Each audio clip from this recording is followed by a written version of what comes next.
Oke guys, jadi lanjut part 2 ya guys, proses pembongkaran puli belakang ya, mau pergantian bearing pelornya yang bikin suara ngorok ya.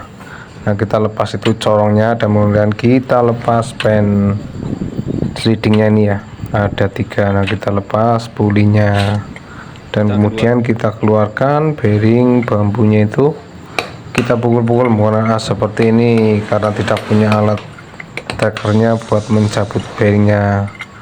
Nah, kita pukul pelan-pelan secara merata ya sampai terlepas bearing bambunya dan kemudian kita ganjal menggunakan kunci sok seperti ini ya. Nah, kita pukul-pukul terus sampai keluar pokoknya guys. Yang penting motornya jadi lagi ya guys. Oke, yang penting motornya kembali normal. Nah, ini sudah mau terlepas ya bearing bambunya. Kita keluarkan pelan-pelan, harus telaten guys cara melepas seperti ini ya. Nah, kemudian setelah terlepas bearing bambunya ya, nah ini sudah terlepas bearing bambunya. Nah, kemudian kita lepas dulu itu snap ringnya ya, yang buat menahan bearing pelornya di dalam. Nah, ini snap ringnya ya, kita buka menggunakan tang mingkup, tang snap ring yang mingkup. Nah, kemudian kita lepas bearing pelornya ya, bisa menggunakan kunci T atau as apa saja yang bisa masuk atau kunci sok ya, kita pukul rata supaya langsung keluar bearing pelornya. Kalau seperti ini tuh malah nanti miring jadi susah ya. Jadi ini saya agak buru-buru karena kerjanya ya guys. Nah, ini sudah terlepas bearing pelornya. Ini yang bikin suara ngorok ya guys.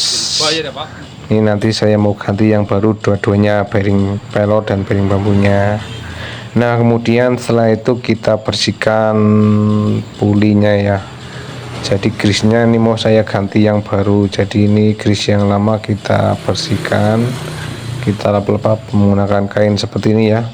Nggak perlu pakai bensin, jadi praktis menggunakan kain seperti ini ya.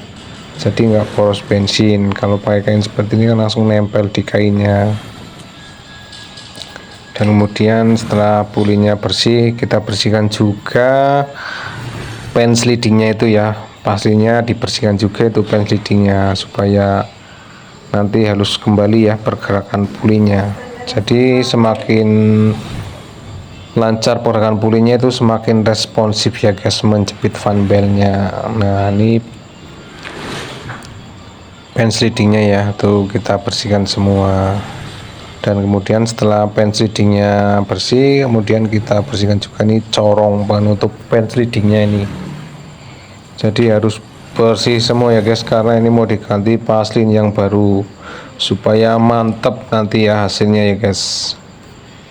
Oke guys, sekian dan terima kasih, semoga bermanfaat. Jangan lupa like, comment, and share dan follow-nya Rizky Motor Channel ya guys.